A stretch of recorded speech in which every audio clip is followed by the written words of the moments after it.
Bitcoin's price dips are not as bad as they seem. You just have to zoom out for a few hours. So let me tell you what I mean by that. First of all, the price of any asset is measured on a daily basis. It's measured from 6 or 7 p.m. Central Time until 6 or 7 p.m. Central Time the next day. It's GMT minus 6. Although if we're in daylight savings time, it makes it GMT minus 5. That means the start and end of a trading day worldwide, including all the markets, Asia, Europe, the Americas, etc. The start and end of the trading day is measured from, let's call it 6 p.m. Central Time, Central Standard Time, to 6 p.m. Central Standard Time. So when you see the highs and lows of any asset, often those are what are called intraday moves.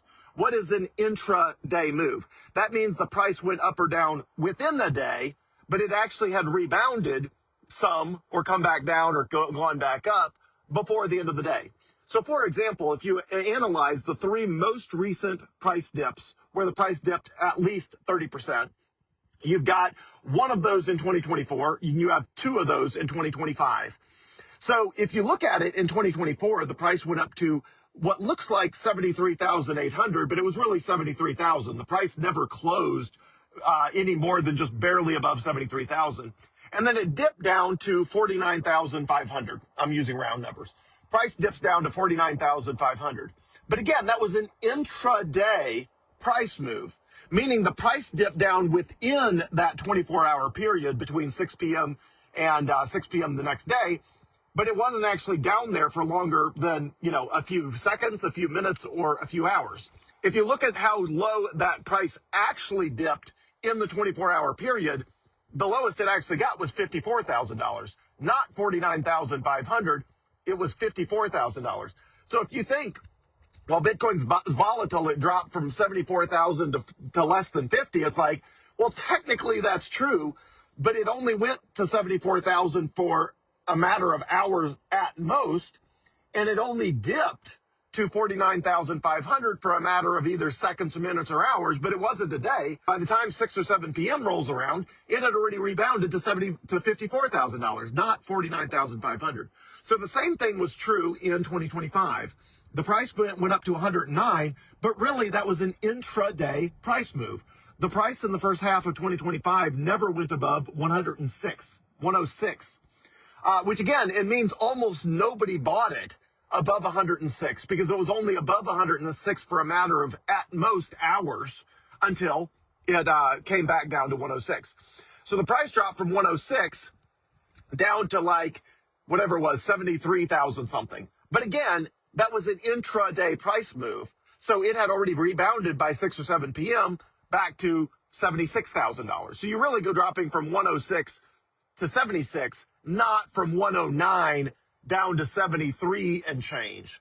That, again, the top of that and the bottom of that were only there either seconds, minutes, or hours, which means almost nobody actually bought the peak of the high between 106 and 109 in the first half of 2025, and almost nobody had to capitulate at the low below 76,000 because, again, it was only there for less than a day. In the second half of 2025, you had the same thing, which was the highest the price went was 126. But again, the actual price at the end of the day had come back down to 124,700. So again, people say, well, the high was 126, but it's like, yeah, but that 126, we were only there for a matter of minutes or hours. We were not there for any meaningful period of time. So again, when you look at the price and you say it roared up to 126 and then it crashed to 80,000, that's not really what happened. What happened is it went up to 124, not 126, and it crashed to 84, not 80,500, because again, it was only at 80,500 for a matter of minutes or a matter of hours. And again, unless you got liquidated because you were using leverage or doing something stupid with your Bitcoin, if the price drops that fast, that quick, give it a minute. Like, just give it a minute. Breathe. Like, you don't have to sell your Bitcoin at $81,000. It rebounded to 84,000 by the end of the day, and it was at 86,000 within a day or two. It's helpful when you're looking at things to look at it as daily closes and daily opens, even though that's not what any of the mobile apps are going to show you. The high and low prices the mobile apps are going to show you is always the highest it ever touched even for a second, and the lowest it ever touched for even a second. Now, those numbers do matter if you're using leverage. If you are buying Bitcoin by borrowing against your Bitcoin on Strike or Ledn, LEDN, which is the other major platform that people borrow against, or borrowing against, you can do it on Binance and places like that. If you're borrowing against your Bitcoin, I guess you could also do it on Coinbase. Coinbase will let you use the Morpho protocol, although I don't necessarily trust that technology, but regardless.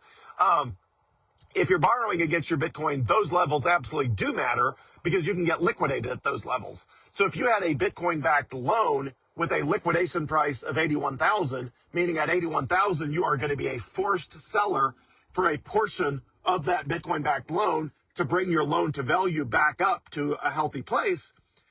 For example, I think Strike, I think if you your loan to value starts at 50%. I think if it gets to 60%, you get a margin call, and 70%, it's like forced liquidation. I forget, maybe it's 70% and 85%, whatever it is.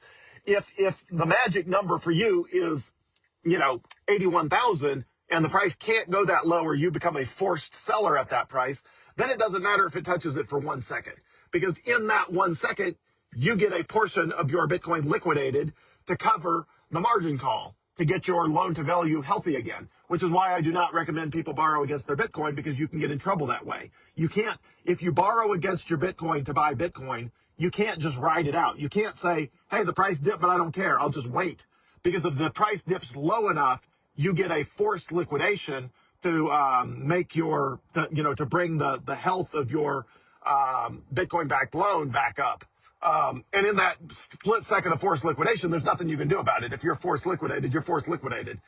You may want to go back and buy that Bitcoin that you got forced liquidated at 81,000, but by the time you get around to buying it, minutes or hours later, the price has bounced back to 84,000. There's no way you're going to get $81,000 Bitcoin. You are a seller down there, but you can't be a buyer down there, unless the price goes back there and waits around for you. So anyway, all that to say, when you see these big price swings from, 126 down to 80,500, just realize the peaks and the troughs of that are intraday, meaning they happened within a day, and the actual price swings are a lot lower than that. Not a lot lower than that, but again, it's 32% price drawdown from 124 to 84 is more accurate for the actual lived experience of Bitcoiners, other than the fact that once you see a price, you can't unsee it. So everybody thinks, well, Bitcoin peaked at 126, even though almost nobody bought it up there.